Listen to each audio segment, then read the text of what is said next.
안녕하세요. 일신사입니다. 저희 채널에는 신박한 사연들이 많이 있으니 많은 분들의 구독 부탁드립니다. 이번 사연은 임신하고 놀고 먹어서 좋겠다고 하는 남편과 시어머니를 무릎 꿇고 빌게 만들었다는 사연인데요. 함께 보시겠습니다. 저는 20대 후반이고 남편은 30대 초반, 결혼한 지 1년 반 되었습니다. 반반 결혼했어요.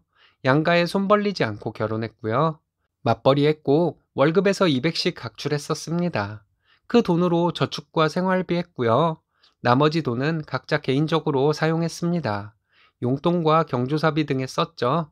평소에 입방정 때문에 구설수에 오르기 딱 좋은 성격의 남편, 시댁 식구들. 저는 누가 한 말 가지고 말꼬리를 잡는 스타일은 아니에요. 그런데 너무 화가 나는 일이 생겼습니다. 지금 친정에서 지내고 있어요. 임신은 저 혼자 해서 나만의 아이를 낳는 것인가요? 남편과 저의 자식을 제가 낳는 것인데 남편과 시댁은 저에게 선 넘는 말을 하더라고요. 임신하고 나서 남편이 일 그만두는 것이 어떻겠냐 해서 그만두게 되었어요. 제가 다녔던 직장이 야근도 많고 사무실까지 1시간이 넘게 걸리는 거리였습니다. 그래서 차를 가지고 다녔었고요. 맞벌이 할 때는 남편과 저 버는 돈 비슷했고 모두 반반 했었거든요. 일 그만두고 나니 시댁에서 호출하는 일이 많아졌습니다. 가보면 이것저것 시어머니가 시키는 일도 참 많았어요. 음식도 하고 청소도 하고 빨래 개는 것까지 시키는데 정말 하기 싫었습니다. 시부모님 속옷까지 개는 것이 너무 싫었어요. 남편에게 얘기를 했더니 집에만 있으면 뭐 하겠냐고 하더군요. 운동 삼아 시댁에 다녀오면 좋지 뭘 그러냐고 하는데 할 말을 잃게 되더라고요. 2주 정도 시댁에 가다가 시어머니에게 안 가겠다고 했습니다. 이유를 물으시길래 우리 집 집안일 하는 것만으로도 힘들어서 못 가겠다고 말씀드렸더니 상당히 기분 상한 듯한 말투로 알겠다 하시며 전화를 툭 끊으시더라고요. 임산부 며느리를 파출부처럼 생각하는 시어머니도 그렇지만 남편도 사람 참 기분 나쁘게 했습니다.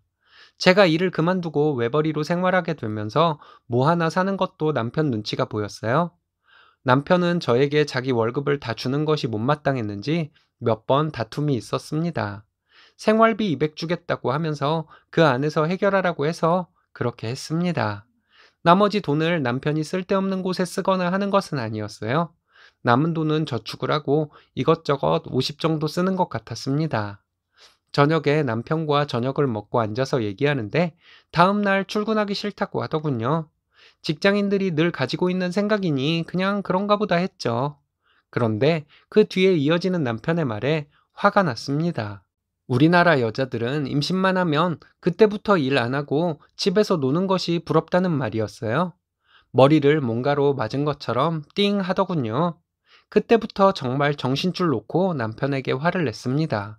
남편은 농담인데 왜 그렇게 과민 반응을 하냐며 적반하장을. 남편이 그런 생각을 가졌다면 평소에 주는 생활비도 얼마나 아까워했을까 하는 생각이 들어 너무 화가 났습니다. 나와 남편의 아이를 임신했고 자기가 직장을 그만두는 것이 어떻겠냐 해서 그만두게 된 것인데 어떻게 그런 생각을 가지고 있을 수가 있나 너무 서운하더라고요.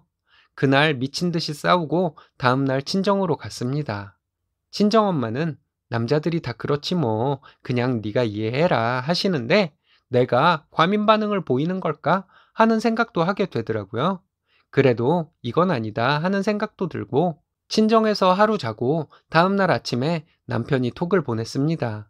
그만하고 들어와. 그 정도 했으면 됐어. 이 말에 결혼 생활을 끝내고 싶었습니다. 대꾸하고 싶은 마음 없어서 읽고 말았습니다. 시어머니는 아무것도 모르시는지 저에게 전화해서 시댁으로 오라고 하시는데 너무 짜증이 났습니다. 어머니께 다 말씀드리고 친정에 와 있다고 말씀드렸더니 난리가 났어요. 남자가 사회생활을 하다 보면 속이 말이 아닐 텐데 몇 마디에 기분 나쁘다고 집을 나가냐고 하시면서 어디 네 마음대로 해봐 이러시더군요. 시어머니에게 기대했던 제 잘못이었겠죠. 친정부모님 속상하실 것 같아서 시어머니와 통화한 내용은 말씀드리지 못했습니다. 남편은 그날 저녁에 전화를 해서 그만 들어오라고 하더군요. 우리 사이에 아이는 사치인 것 같다고 말하고 일도 다시 다닐 것이라고 말했습니다. 그리고 우리 결혼 생활은 여기까지라고 했고요. 일 안 한다고 임신한 아내에게 입을 찢어버리고 싶은 생각이 드는 말을 하는 사람과 어떻게 살겠냐고 했어요. 그리고 시어머니도 아들 편 만드는 것을 보니 개선의 여지가 안 보인다고 말하고 전화 끊어버렸습니다. 제가 전화 안 받으니 남편은 톡으로 미안하다고 다시는 안 그러겠다고 하더군요. 전부 씹었습니다. 남편이 시어머니께 말씀을 드렸는지 시어머니 전화도 계속 오더라고요. 마찬가지로 안 받았어요. 남편이 잘못했다고 계속 톡을 보내는데 위기를 넘기기에 급급한 것 같고 정말 싫었어요. 시어머니 전화가 계속 와서 받았습니다. 시어머니는 저에게 무슨 그런 소리를 하냐고 언성을 높이더군요. 잘 생각하고 말씀하시라고 했습니다. 어머니도 같은 여자로서 생각해 보시라고 임신한 아내에게 돈 주는 거 못마땅해 하고 퇴사하라 해서 퇴사했더니 놀고 먹는다고 타박하는 말이 사람 입에서 나올 수 있는 것이냐고 짐승의 주둥아리에서도 그딴 소리는 안 나올 것이라고 말했어요. 이혼 말고는 없다고 했습니다. 그리고 임신한 며느리 집에 불러서 부려먹은 어머니도 한몫했으니 어머니도 어느 정도 책임이 있다고 말했죠. 어머니는 태도를 바꾸시더니 어떻게 해주면 되겠냐고 하시더군요. 과거로 돌아가서 아들이 생각 없이 입을 나불대면 두들겨 패서라도 못된 버릇 고쳐놓으시라 했습니다. 그거 아니면 방법 없다고 말씀드리고 전화 끊겠다고 하고 전화 끊었습니다. 다음 날 남편이 월차를 내고 시어머니와 함께 아침부터 친정으로 왔더라고요. 문도 안 열어주고 싶었는데 저희 엄마가 문을 열어주셨어요. 남편과 시어머니가 들어와서 잘못했다고 빌더라고요. 친정엄마는 옆에서 저에게 그만 마음 풀라고 하시고 계시는데 마음이 풀려야 풀지 않겠어요? 시어머니가 계속 마음 풀라고 하시면서 무릎을 꿇겠다고 하시더군요. 그래도 소용없다고 말했습니다. 남편은 자기가 무릎을 꿇고 앞으로는 잘하겠다 맹세하겠다고 하면서 무릎을 꿇었습니다. 베란다 쪽을 바라보게 되더라고요. 그냥 의미 없으니 돌아가시라고 말했고 지저분하게 굴지 말고 이혼이나 잘 해주고 이혼 후에 양육비나 잘 보내라고 말했습니다. 아이 낳고 칭찬은 고사하고 눈치 보며 아이 낳고 키울 마음은 전혀 없다고 확실하게 말했어요. 남편과 시어머니는 저희 엄마에게 계속 미안하다고 얘기하다 가더라고요. 요 며칠간 남편이 계속 전화로 미안하다고 하며 한 번만 기회를 달라고 하고 있습니다. 시어머니도 이틀에 한 번꼴로 전화해서 아들 잘못 키운 본인의 죄라고 말씀하시고 있고요. 그런데 저는 별 감흥이 없어요. 솔직히 미혼모로 사는 것도 쉽지는 않을 것 같습니다. 남편의 입방정과 이기적인 마인드가 바뀔지도 의문이고요. 어떻게 해야 할지를 모르겠네요. 못 이기는 척 다시 집으로 들어가야 할지, 이대로 이혼을 하고 혼자 아이 키우며 살아야 할지 좀 더 생각을 해봐야 할 것 같아요. 좋은 의견 있으면 말씀해 주셨으면 합니다. 이러지도 저러지도 못하고 고민이 깊으시겠네요. 여러분들의 많은 조언이 필요한 사연인 것 같습니다. 이번 사연은 큰언니 노처녀라고 퇴물이라 하던 작은언니가 요즘은 큰언니의 자격지심 생겨 괴로워한다는 사연인데요. 무슨 일이 있었던 걸까요? 함께 보시겠습니다. 안녕하세요. 자격지심 열등감이 사람을 조종할 수 있다는 것을 서른 넘어서 알게 되었습니다. 저는 될 수 있으면 긍정적으로 살려고 하는 스타일이라서 그런지 이해는 안 되지만 작은 언니를 보면서 과거에 이해 안 갔던 사람들의 심리를 이해할 수 있게 되었어요. 남이라면 안 보고 살면 되겠지만 함께 자란 자매이다 보니 안 보고 살 수도 없죠. 저는 32살 결혼한 지 3년 된 여자입니다. 아이는 아직 없고 남편과 즐겁게 살고 있어요. 일하고 퇴근해서 남편과 맥주 한잔 하면서 도란도란 얘기도 하고 그날 있었던 일에 대해 얘기도 합니다. 맥주 한잔 하면서 직장 상사 뒷담화에 하루 피로가 풀리는 소소한 일상을 보내고 있어요. 저는 친정에서 3녀 중 막내입니다. 큰언니와 작은언니는 연년생이고 저는 작은언니보다 3살 어려요. 작은언니는 어렸을 때부터 항상 불만이 많았습니다. 자기는 언니와 함께 옷을 입어야 한다는 것이 주된 불만이었는데 그 외에 다른 것들도 참 불만이 많았어요. 작은언니는 화려한 것을 좋아하고 뭐든지 외형을 중시하는 사람이에요. 저희 세 자매 중에서 작은언니만 성형을 여기저기 했고 키도 훤칠해요. 성형을 하지 않았더라도 작은언니는 객관적으로 예쁘고 날씬한 외모를 타고난 사람이에요. 저와 큰언니는 작은 언니가 성형을 할 때 있는 것들이 더한다 했습니다. 작은 언니는 큰 언니와 저희 외모에 비하 발언도 자주 했었습니다. 작은 언니는 큰 언니에게 언니라 부르지 않아요. 그냥 친구처럼 서로 이름을 부르고 지냅니다. 큰 언니는 워낙 순한 성격이라 작은 언니에게 뭐라고 한 적도 없고요. 작은 언니는 저에게 참 못되게 군 적이 많아요. 어렸을 때 이것저것 심부름 시키고 자기 기분 나쁘면 저에게 욕하고 때리고, 제가 고등학생 때 작은 언니와 정말 머리끄덩이 잡고 심하게 싸운 적이 있는데, 그 이후로 작은 언니는 저를 때리거나 하지는 않았지만 말로 괴롭혔죠. 제가 하는 말마다 비아냥대고 해서 작은 언니 무서워서 제 의견을 당당하게 말하지 못했어요. 작은 언니의 영향력 때문인지 지금도 할 말을 다 하고 그런 성격은 못 됩니다. 작은 언니는 성인이 된 후부터 남자도 참 많이 만났어요. 대학 때는 잘생긴 남친 사진을 보여주며 자랑하기 바쁘더니 대학 졸업한 후부터는 남친 직업, 집안을 자랑하기 바빴습니다. 솔직히 저와 큰언니는 작은언니 많이 부러워했어요. 남친 사귀는 것이 많이 어려운 것은 아니었지만 남친이 한눈을 팔기도 하고 그래서 상처도 받고 그랬는데, 작은언니는 전혀 그런 상처가 없는 것 같았죠. 만나다 마음에 안 들면 차버리고 다른 남자 사귀고 그러는 작은언니의 모습이 부러웠습니다. 지금 생각으론 그렇게 부러워할 일도 아니었는데 어릴 때였으니까 부러웠겠죠. 그리고 또 작은 언니는 저와 큰 언니의 외모를 비하하며 여자는 예뻐야 좋은 남자 만난다고 저희를 한심하다는 듯이 말했습니다. 작은 언니는 이유 없이 큰 언니를 싫어했습니다. 저에게 큰 언니 흉보는 일이 너무 많았어요. 어릴 때라 저도 모르게 세뇌가 되어서 큰 언니를 나쁜 사람으로 생각하고 자랐습니다. 큰 언니는 다 알고 있으면서도 모른 척을 하고 지냈던 것 같아요. 큰언니는 제가 자기를 싫어한다는 것을 알면서도 잘 챙겨줬어요. 만만한 게 큰언니이니 큰언니에게 못되게 군 적도 많았습니다. 지금은 많이 후회하고 있어요. 작은 언니는 일찍 결혼을 했어요. 20대 중후반에 결혼을 했고 대기업에 다니는 형부와 결혼을 했습니다. 형부 대기업 다닌다고 자랑이 이만저만한 것이 아니었죠.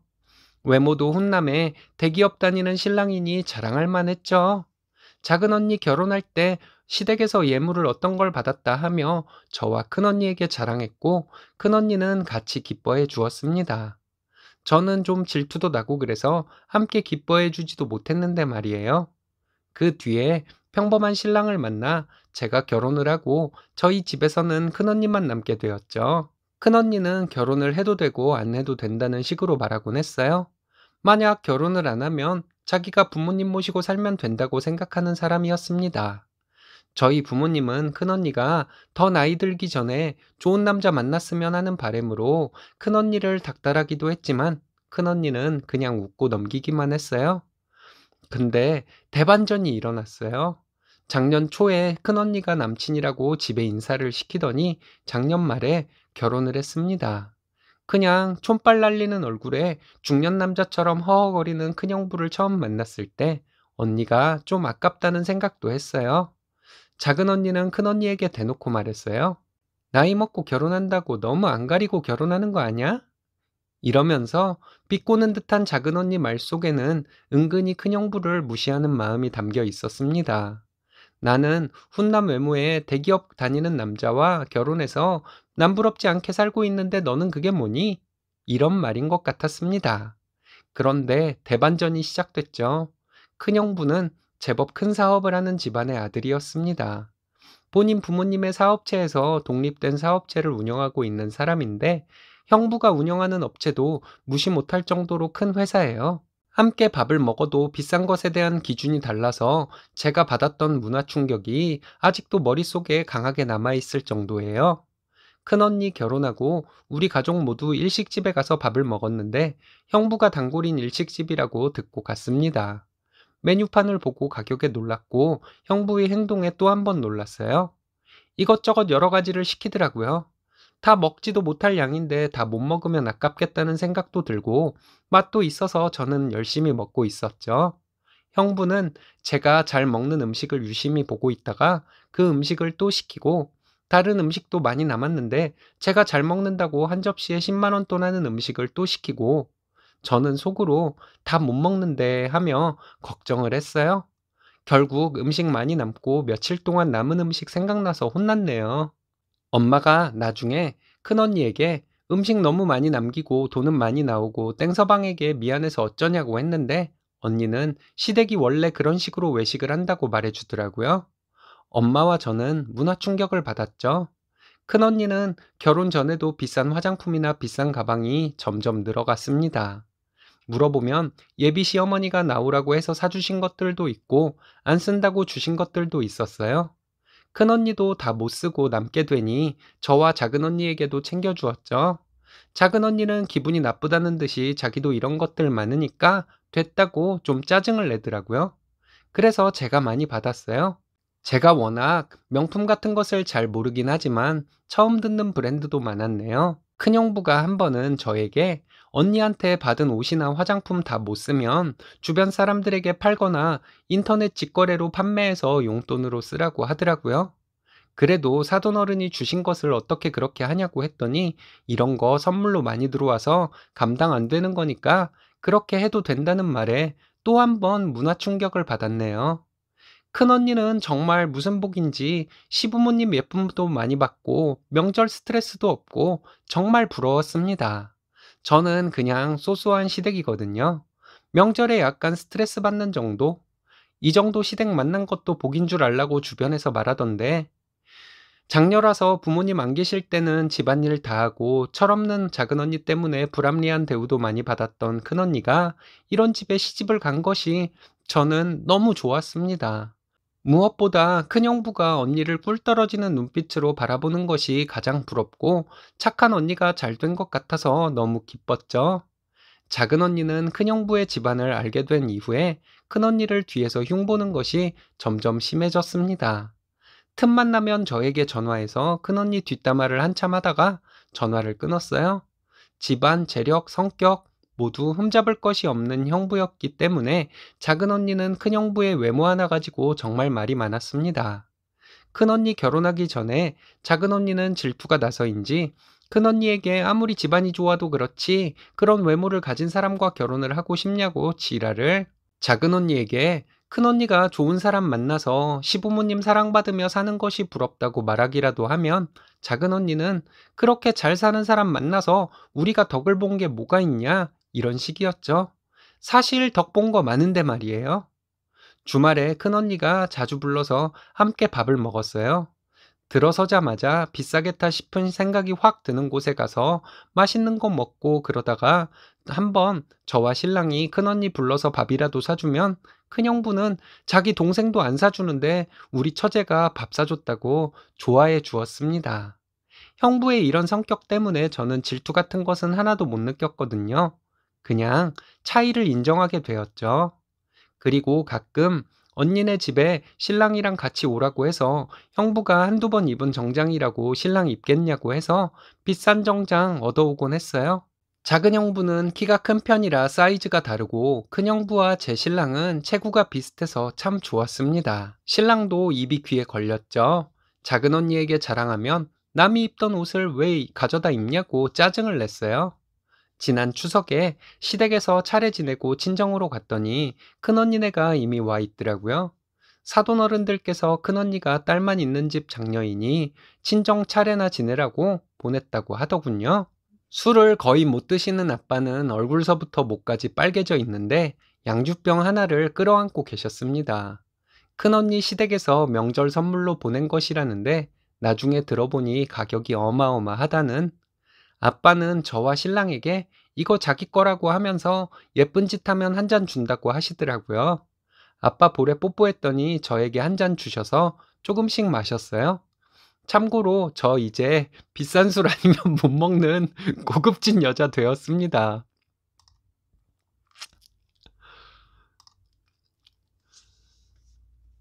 작은 언니도 오고 계속 아빠는 예쁜 짓을 하면 한 잔 주겠다고 하시고 사위들이 장난삼아 아양 떨고 화기애애한 분위기였는데 작은 언니는 표정이 영 안 좋더라고요. 자기는 양주 맛 좋은 거 모르겠다고 하면서 맥주만 조금 마시는데 말투도 좀 톡톡 쏘는 말투고, 작은 언니가 그러고 있으니 작은 형부도 뻘쭘해서 맥주만 마시고 있었습니다. 큰 형부가 양주 2개를 꺼내서 저와 작은 언니에게 명절 선물이라고 주더라고요. 아빠가 받은 것과 같은 급이라고 하면서 주는데 작은 언니는 시큰둥한 반응이었어요. 자기는 체질상 양주가 안 맞는다고 하더라고요. 그래서 제가 그럼 안 가져갈 거냐고 했더니 작은 언니는 대답을 안 했습니다. 큰 언니가 저보고 그럼 네가 2개 다 가져가 이러는데 언니들 표정을 살피게 되더군요. 큰 언니는 웃고는 있는데 약간은 기분 상한 표정, 작은 언니는 극도로 짜증난 표정. 작은 언니에게 진짜 안 가져갈 거냐고 다시 물었더니 차가운 말투로 아냐, 가져갈 거야. 이러더라고요. 제가 일부러 양주 안 맞는다며 가져가서 뭐하게, 나나 가져갈게 이랬는데 저를 쳐다보는 작은 언니의 눈빛은 정말 무서웠어요. 작은 언니 들으라고 제가 계속 큰 언니를 칭찬했습니다. 큰 형분의 집안 얘기보다는 큰 언니가 시부모님에게 예쁨 받는 것이 부럽다는 것에 중점을 두고 부럽다고 계속 말했어요. 작은 언니는 점점 표정이 안 좋아지더니 점심 먹고 얼마 안 돼서 가더군요. 모든 가족들이 작은 언니가 왜 먼저 일어났는지 알고 있었지만 언급하는 사람은 없었죠. 저녁 늦게까지 재밌게 놀다 왔습니다. 작은 언니는 어렸을 때 저와 큰 언니를 부모님께 누명도 씌워가며 혼자 예쁨 독차지하고 살았는데 지금은 큰 언니가 친척들 사이에서까지 관심의 대상이니 못 견디게 기분이 나쁜가 봐요. 저처럼 그냥 차이를 인정하고 받아들이면 될 텐데 작은 언니는 그게 안 되는 것 같습니다. 그럴수록 자기만 힘들 텐데 말이에요. 우리 큰언니 예뻐해 주시는 사돈어른들께 저는 그냥 고맙고 신랑과 친하게 지내려고 노력하는 큰형부에게도 고마울 따름입니다. 작은 언니가 얼른 자격지심에서 벗어나서 다들 편안하게 만날 수 있었으면 좋겠네요. 철없이 자랐어도 이상할 게 없는 막내 따님인데 참 생각이 깊으시네요. 어릴 적 기품 있는 성격의 큰언니라 그 격에 맞는 좋은 남편 만난 것 같습니다. 작은 언니도 곧 가족들과 잘 어울리게 될 것 같아요. 집안 모두 항상 행복하시길 바라겠습니다. 이번 사연은 이혼한 전 남편과 시모가 다시 합치자고 찾아온 것을 딸과 함께 시원하게 내쫓았다는 분의 사연인데요. 함께 보시겠습니다. 안녕하세요. 서울에 살고 있는 40대 싱글맘입니다. 친구 같은 10대 딸 하나 데리고 살고 있어요. 애아빠가 얼마 전에 다시 합치자고 하더군요. 저는 지금 만나고 있는 남자가 있습니다. 재혼까지 생각하는 것은 아니지만 서로의 외로움을 달래주며 딸의 응원도 받고 잘 만나고 있어요. 애아빠와 시어머니를 생각하면 치가 떨릴 정도이지만 아이 때문에 연락을 주고받고 살아왔습니다. 그런 애아빠가 저에게 다시 함께 살자고 하는데 소름 끼친다고 말해주었어요. 전시모란 사람도 저에게 전화를 하더니 너도 혼자 힘들게 살 거 아니냐고 본인 아들과 이제 다시 합치라고 하는데 대꾸하고 싶지도 않았습니다. 일단 당신은 나와 상관없는 사람이니 반말하지 말라고 했어요. 전시모는 존댓말을 하더군요. 전시모에게 아들 이혼시켜놓고 아직도 정신 못 차렸나 보다고 했네요. 아이는 내가 잘 키우고 있고 좋은 남자 만나서 잘 지내고 있으니 다시는 연락하지 말라고 했습니다. 그랬더니 어이없게도 애아빠와 전시모가 찾아왔더군요. 20대 후반에 사귀던 남자친구와 1년 넘게 연애를 이어가던 중 임신이 되었습니다. 병원을 가야 할까 생각도 했는데 당시 남친이었던 애아빠는 결혼을 하자고 하더라고요. 애아빠 부모님을 뵈러 갈 때는 많이 떨렸어요. 의외로 시부모님은 저를 좋게 봐주시며 가족이 된 것을 환영해 주었습니다. 애아빠도 저도 모아놓은 돈이 거의 없어서 월세로 시작했습니다. 저희 부모님은 애아빠 처음 봤을 때 조심하지 그랬냐고 한마디 하셨는데 애아빠는 그 말에 그렇게 기분이 나빴다고 두고두고 얘기했어요. 결혼하고 나서 시어머니도 그 얘기를 하셨습니다. 귀한 아들이 책임지겠다고 하는데 저희 부모님이 구박을 했다고 하시며 화를 내셨죠. 아들을 사랑하는 마음에서 그러시나 보다 했습니다. 임신 상태로 집에만 있으니 답답하기만 한데 애아빠는 친구들과 노느라 정신없었습니다. 아이를 낳고도 애아빠는 달라진 것이 없었어요. 자연히 부부싸움하는 날이 많아졌습니다. 저와 싸우고 나면 애아빠는 자기 엄마에게 쪼르르 달려가 얘기를 했고, 시어머니는 저희 집에 찾아와서 저를 혼냈습니다. 밖에서 일하는 사람 마음 편하게 일하도록 해줘야지 뭐 하는 짓이냐고 막말도 하곤 했죠. 애아빠는 시어머니가 와서 저를 혼내고 있으면 의기양양해하고, 저는 더 스트레스 받고, 시어머니는 무조건 남편 말만 들어야 한다고 강요하고, 정말 힘들었습니다. 저도 모르게 저를 혼내러 온 시어머니에게 말대꾸를 하게 되었습니다. 그러면 애아빠와 또 싸우게 되고, 시어머니는 또 와서 저를 혼내는 일이 반복되니 정말 못 살겠더라고요. 애아빠와 얘기해서 우리 일은 우리끼리 해결하고 시어머니에게 일러 바치는 일은 없도록 해달라고 했더니, 그 얘기를 또 시어머니에게 가서 쪼르르 일러 바쳤습니다. 또 찾아와서 네가 고칠 생각은 안 하고 우리 모자지간을 이간질까지 시키려냐 소리 지르는 시어머니에게 저도 정신없이 소리 지르며 대들었습니다.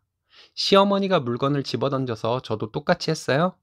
그날의 기억은 희미합니다. 집안 정리를 하는데 집안 꼴이 정말 말이 아니었어요. 저는 더 이상 못 살겠다며 이혼하자고 했습니다. 애아빠는 애는 네가 알아서 하라더군요. 애아빠는 제 눈치 보지 않고 신나게 놀 수 있으니 좋다고 저를 약 올리듯 말하며 이혼을 해주었습니다. 저는 그저 이 힘든 상황에서 벗어나기만을 바랬습니다. 아무것도 따지지 않고 애아빠와 이혼을 했습니다. 이혼하고 애아빠에게 양육비도 안 받았습니다. 양육비를 청구할 정신도 없었던 것 같아요. 그냥 지옥에서 탈출한 것만 같아 홀가분하기만 했습니다. 친정과 가까이 살면서 친정 부모님의 도움을 받아가며 혼자 아이 키우고 지금까지 살았습니다. 몇 년 지나고 애아빠는 딸을 보고 싶다고 연락을 했어요. 어찌 되었든 애아빠이니 만나도록 해주었습니다. 딸 때문에 애아빠와 연락을 주고받게 되면서 애아빠는 간혹 저에게 하소연을 했습니다. 자기가 그동안 번 돈을 부모님께 맡기고 돈을 타서 생활을 했는데 모은 돈이 없다는 얘기를 하더군요. 나와는 상관없는 얘기이니 알아서 하라고 했습니다. 이런 내용과 비슷한 내용의 얘기를 자꾸 하는데 듣고 싶지 않았어요. 애아빠에게 아이 얘기 말고는 하지 말라고 말했습니다. 언젠가 자기가 부모님으로부터 경제적으로 독립을 했다고 하더니 저와 아이를 위해서 돈을 모으고 있다고 하더군요. 저는 아무 생각도 없었습니다. 애아빠는 자기가 술도 잘 안 마시고 성실하게 살고 있다고 자꾸 얘기를 했습니다. 30대 중반이 넘어가니 자연스럽게 주변 정리가 되는 것을 가지고 본인이 무슨 성실한 사람이 된 것처럼 얘기하는데 참 가증스럽게 느껴졌어요. 몇 달 전부터 애아빠는 다시 합치자고 말했습니다. 넉넉하지는 않아도 딸아이와 둘이 먹고 살 만한데 제가 미쳤다고 그런 말도 안 되는 제안을 받아들이겠어요? 전혀 그럴 마음 없다고 했습니다. 계속 저를 설득하려 하길래 전화도 안 받았어요. 문자가 오는데 아이와 관계된 것 아니면 답장도 안 했습니다. 얼마 전에 애아빠와 전시모가 집으로 찾아왔습니다. 황당했네요. 아이도 다 커서 손 갈 일도 없는데 이제 찾아와서 뭘 어쩌겠다는 것인지 화가 나기만 하더라고요. 시모는 아이를 보더니 가증스럽게도 내가 널 얼마나 보고 싶었는지 아냐며 울더군요. 그리고는 저에게 아이 때문에라도 함께 사는 것이 좋지 않겠냐고 하는데 온몸에 닭살이 돋았습니다. 애아빠란 인간은 자기가 성실하게 살고 있고 돈도 많이 모았다는 얘기를 강조해서 말하고 있는데 하나도 듣고 싶지 않았습니다. 딸아이가 옆에 있다가 그렇게 돈을 모으면서 왜 자기 양육비는 여태까지 안 주었냐고 묻더군요. 그 인간들은 할 말을 잃더라고요. 보다시피 아이는 아빠와 친가에 대해 가족으로 생각하지 않는다고 말해 주었습니다. 지난 결혼 생활을 생각하면 치가 떨릴 정도라고 부부싸움을 엄마에게 일러바치는 아이놈과 그걸 달려와서 미친 사람처럼 난리를 치던 엄마란 사람과 엮일 생각을 하면 소름이 돋는다고 말해 주었어요.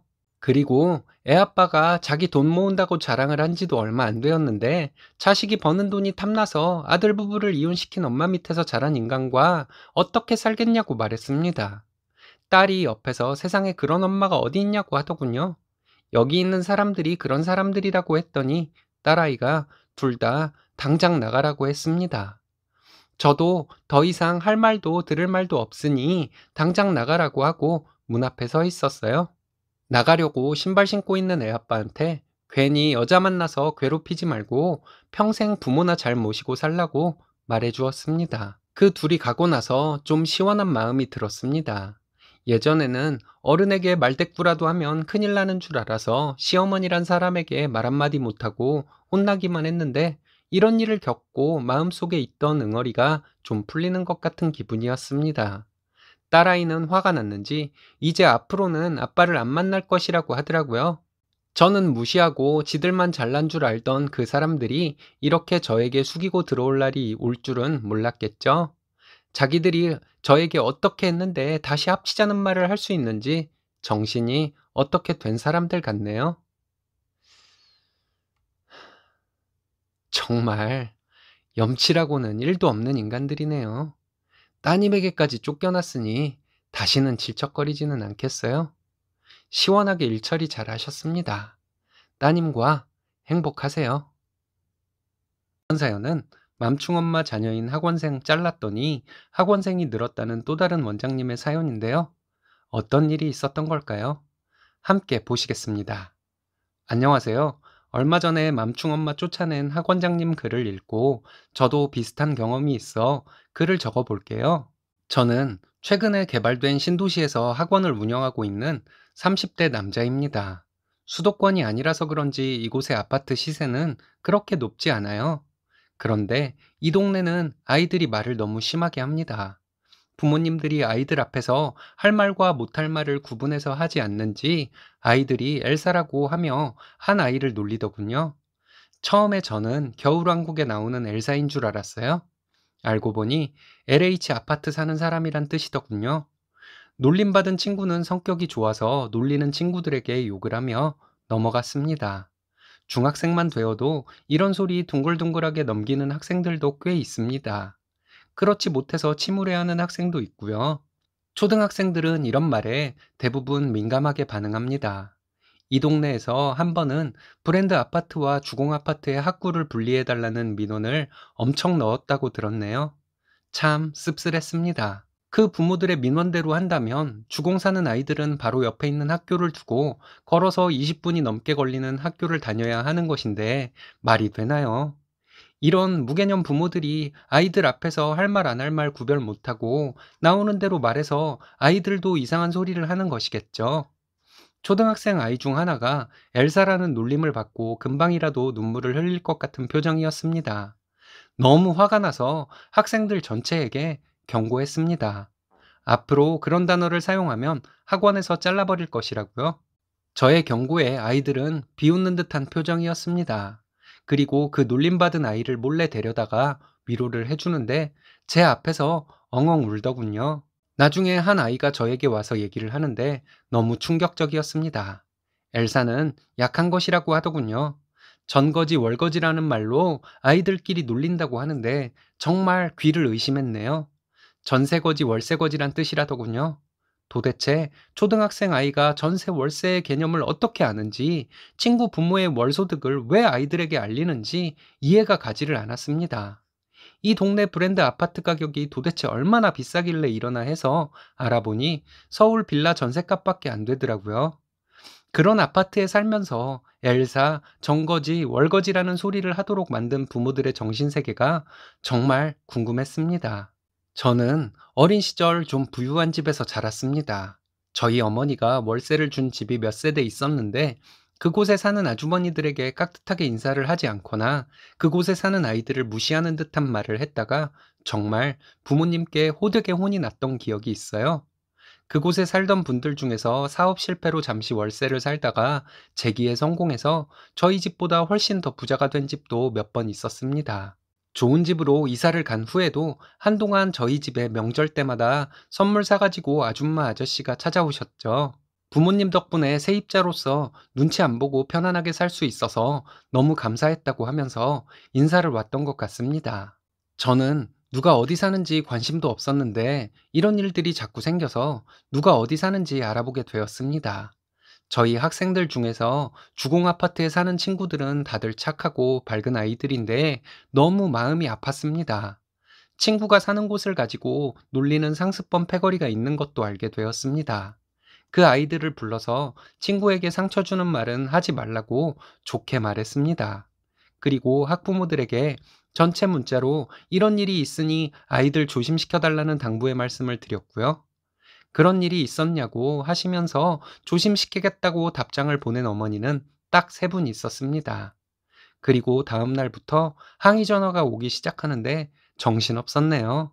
애들끼리 장난친 것을 가지고 학원에서 일을 크게 만든다. 학원에서는 애들 성적이나 올려주면 되는 것이지 주제넘게 인성교육까지 하려 드느냐? 엄마들 감정 상하게 해서 학원 운영이 될 것 같냐? 등등. 정말 정신없었습니다. 며칠 뒤에 어머니 3분이 학원으로 왔더군요. 학원에서 수업이나 잘하면 되지 이런 단체 문자를 왜 보내냐고 항의를 하러 온 것이었습니다. 아이들끼리 놀다 보면 그런 말을 할 수도 있는 것이고 그걸 가지고 아이들에게 뭐라고 하면 이 학원 못 보내겠다는 식으로 말하는데 정말 충격적이었네요. 저는 너무 화가 나서 우리 학원에서는 친구에게 상처 주는 말을 하는 아이는 못 가르친다고 말했습니다. 그렇게 못돼 먹은 아이들은 책에 나오는 내용도 잔소리로 들려서 학습장애가 올 것이 뻔한 것이라고 말했습니다. 어머니들도 공부해보셔서 아시지 않냐고, 어느 정도 인성이 돼 있어야 공부하면서 오는 스트레스도 견딜 수 있고 책에서 하는 말을 튕겨내지 않고 기억하려 하는 것 아니냐고 했더니 제가 하는 말이 무슨 말인지도 못 알아듣더군요. 그 어머니들 하는 말이 또 한 번 충격이었네요.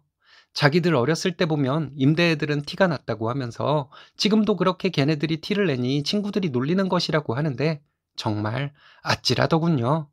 저도 어렸을 때 친구들 임대하면서 무시하던 애들이 있었는데 그 친구들도 고만고만한 친구들이었고 잘 사는 집 아이들은 그런 것 가지고 놀리기는커녕 누가 어디 사는지 관심도 없었다고 말했습니다. 이 동네 브랜드 아파트 값이라 봐야 서울 빌라 값만도 못해서 다들 고만고만하게 사는데 누가 누굴 놀리냐고 했거든요. 이곳 어머니들한테 서울 사람들이 신도시 사는 거지라고 신거지 이러면서 놀리면 좋겠냐고 했습니다. 어머니들은 뭐 이딴 학원이 있냐면서 아이들 당장 학원 그만두겠다고 하더군요. 과외를 시키던지 하겠다길래 이런 시골에 제대로 된 과외 선생님이 계실지는 모르겠지만 마음대로 하시라고 했어요. 시골이라는 말에 얼굴이 사색이 되더라고요. 저는 학원 선생이기는 하지만 교육자로서 기본 인성이 안 된 아이는 공부를 잘해서는 안 된다고 믿는 사람이기 때문에 안 될 아이들 가르칠 마음 전혀 없다고 했습니다. 솔직히 말하면 이 말할 때 우리 학원 이제 망했다 생각했어요. 그런데 어이없는 게 그 세 어머니 중에서 한 명만 학원을 그만두고 나머지 학생은 학원에 계속 나오더군요. 그만둔 어머니는 저와 나눈 대화 내용을 지역 맘카페에 올리고 피해자 코스프레를 했다고 들었습니다. 어머니 한 분이 글 내용을 캡처해서 보내주셨더라고요. 그 어머니는 저에게 학부모 눈치 안 보고 소신 있게 아이들 가르쳐 주시는 학원인 줄 몰랐다고 하면서 아이 잘 부탁한다고 말씀하셨어요. 그리고 맘카페 글에 달린 악플들도 캡처해서 보여주셨습니다. 저에 대한 악플이 아니라 그 글을 올린 어머니에 대한 악플이었죠. 그 학원 이름을 말해라. 우리 애 그 학원으로 옮기게. 네 아이 학교와 이름을 말해라. 우리 아이에게 네 아이 멀리하라고 말해주게. 뭐 이런 내용의 댓글들이 대부분이었습니다. 악플이 하도 많이 달리니 이틀 뒤에 글이 삭제되었다고 하더군요. 그 후에 학원에 문의 전화가 엄청 오더군요. 어떤 식으로 가르치는지는 묻지도 않고 학원 시간만 문의한 다음 시간만 맞으면 바로 다음 날부터 학생을 보내주셨습니다. 학원 시작한 지 거의 10년 만에 대기자가 생겼습니다. 요즘은 학원을 넓은 곳으로 이사를 가야 하는지 근처에 빈 점포를 더 얻어야 하는지 고민 중입니다. 학원 그만두고 맘카페에 글을 올린 어머니에게 고마워해야 하나요? 그 집 아버님이 부동산을 한다고 하길래 일부러 그 부동산에 문의를 했어요. 학원 넓혀야 하는데 어떻게 하는 것이 좋을지 아버님과 상의도 했고요. 무슨 일이 있었는지는 아버님한테 말하지는 않았습니다. 아버님이 어머니한테 얘기했겠죠. 너무 화가 나서 화를 낸 것인데 소신 있는 원장으로 소문이 나서 어리둥절합니다. 정말 사이다네요. 쓰니님께서 겸손하게 말씀하셨지만 원래부터 소신 있는 참교육자였으니 이런 좋은 일이 생긴 것이라 생각합니다. 멋지십니다.